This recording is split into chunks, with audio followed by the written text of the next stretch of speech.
From comebacks to diss tracks, our very own iHeartRadio ambassador Patrick Langlois is here with the latest music news. Patrick, let's start with Avril's comeback. Where has she been?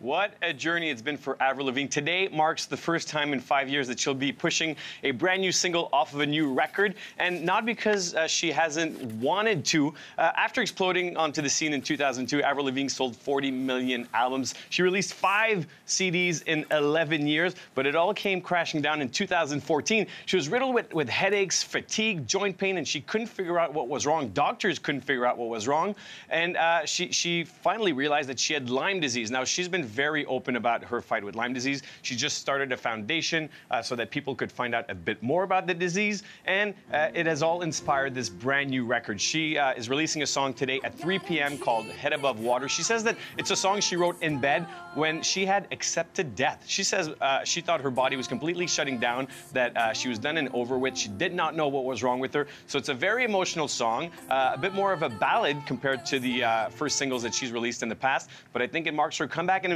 I was definitely curious to see if she still had it, and from what we've heard so far, there's a 30-second snippet online. She is back, and we get to hear the full thing today at 3 p.m. Well, next, Eminem does not shy away from calling people out in his music, but he's come out to say Drake is off limits. What's this all about?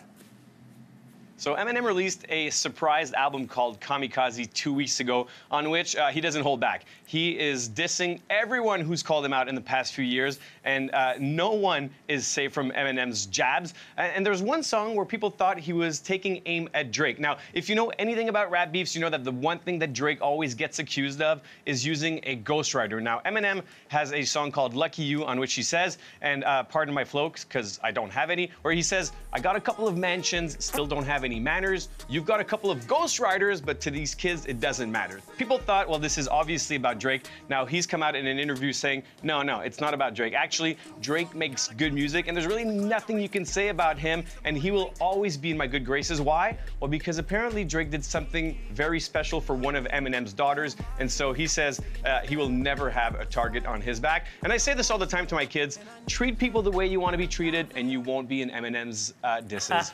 Words to live by. That's good advice, my friend. All right, finally, we all know hip-hop is a huge moneymaker, but Forbes has come out with its highest-paid artists, and the results are surprising. Yeah, well, surprising, first off, because P. Diddy does not grace the #1 spot this year. He was #1 for the past 3 years. He goes down to #2 because Jay-Z is the top earner with $76 million in a one-year period. Kendrick Lamar tops off that top 3 with a lot of touring, with deals with Nike and American Express.